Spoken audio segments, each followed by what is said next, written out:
Hey, welcome back to my channel. It's Yolandi Cummins, Fit GT Girl. And today I want to talk to you about staying the course and don't quit prematurely too often. Oh my God. So many people I know personally, professionally, they quit. Some of them just before that next thing happen. It's levels, it's step. Or they just get weary or frustrated. And I'll be like, just hang in there. No, I'm always going to advocate for you to take a moment. I'm always going to advocate for you to take a break.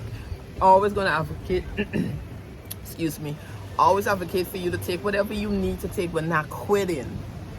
We're not giving up. It's so important that we stay the course. It takes, with social media, I love social media.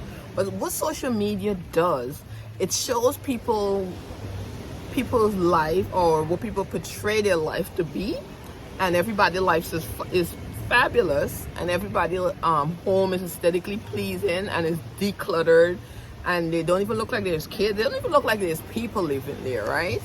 And to be honest, it's not reality. Now, I love an organized home, but my home don't look like no social media person, most social media people.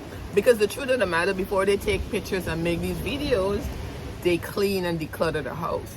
The house are never lived in, right? So then you now gonna go and measure your home to that person's home. And it's not a fair comparison.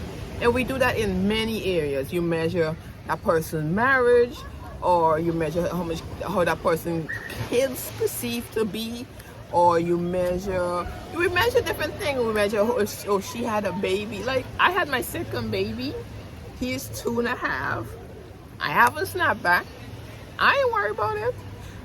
Honestly, my focus really is my mental, because I had a baby in a pandemic and I was very protective, so I stayed isolated for a long time. So I still don't even be out with people, but I was just in the house from March 2020. I took a chance and I took a plane April 2021, but we were just in the house. So we can compare ourselves to people, because sometimes we compare ourselves to people's lies. You're comparing your reality, your facts, your truth to someone's illusion or lies. How are you gonna measure that? And comparison, to say, is the thief of joy, right? So when we compare, because look at how fabulous and beautiful your life is. There's somebody else, you might say, well, oh, their life is so much more beautiful, or it appears to be so much more beautiful. But we don't know these things to be true, right? It appears that way. So we compare our life. We want to quit because it's not happening fast enough. And I always say, I read so many of the great book, and their what do you call it when it's about their life, biography.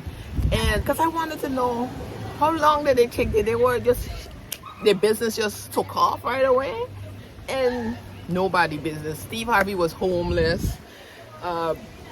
Phil Knight, one of the founder of Nike, he was always about to bankruptcy. Steve Fubu, his mom took out the mortgage, and nobody had this easy thing, right? But you look at them and it appears that, oh, their life was easy. Many of these people are first generation millionaires, many of them.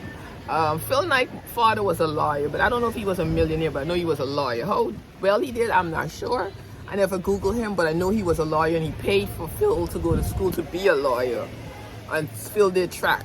Phil Knight, one of the founders of Nike. But my point is, we compare ourselves to what we see people, and then we be like, well, you start your business and it hasn't skyrocketed, and you haven't gone viral in the 1 or 2 or 3 or 5 years, and you're thinking it's a failure, when most people business doesn't do anything until 5, 10, 15 years. Recently I saw, who was talking about it? Is it Cheryl Ralph? She was talking about yes, Cheryl Ralph, who just got the Emmy.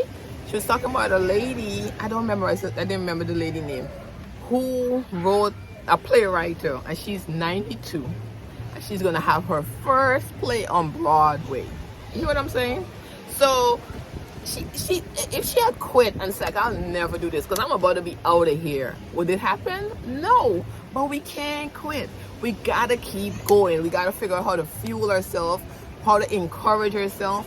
I mean, you know, I use dancing to encourage myself. I affirmation, I pray, I meditate. I associate with other people with radical faith, and courageous people who take risks. Like recently, I have to post that picture on video. Recently, I meet up with a girl. She drove from Chicago, and she drove straight through the entire Central America by herself and her dog. Don't that's balls. I was like, I have to meet her. So I shoot my shot. You know, I'm one thing with me, I'm gonna shoot my shot because what you can tell me, no, that's it. Don't take it personal. And she was like, yeah, let's meet up for some coffee. And we meet up and we had chit chat. Because I just want to know, what make you drive across from Chicago to the entire Central America, Guatemala, all of them, Costa Rica, Mexico, all of them she went through, a black woman by herself and her dog. But because I wanted to even draw some strength from her, because that is, wasn't she scared? I'm sure she was. Did she have some sketchy moments? I'm sure she did. I didn't particularly ask her, but I know these are absolutes. Yes, she did. You know, was there a possibility for stuff to go crazy? Yes. But she didn't let it stop her from fulfilling that desire she had. Right? She's like, I want to see this and I want to do this. And she's like, my dad doesn't think, he's like, you know, like especially when you're doing stuff, you're the first in your family, it looks crazy and radical and they think you're irresponsible, but you're not irresponsible. They have had these desires and callings, but they have somehow, you know, because maybe they had responsibilities, so they couldn't do it. But you know, other people where now the millennials and different people are figuring out how to live with less, figuring out what they really want, right? And some people might really want the fancy cars and the big house, and some of us don't. You know, been there, done that, got the t-shirt. So figuring out what you really want, because sometimes our desires can be corrupted by influenced by other people. So it's important for you to be clear and get quiet. Do I want this thing, or am I being influenced to get this thing, right? But I was just in awe of her to drive through from Chicago, all the way from Chicago. I don't even know which country. I know Mexico was one of her first countries. And she did Guadeloupe, El Salvador. But yeah, you got this, and you got to stay the course, because that's how you get to the other side. You want to be on the other side of this.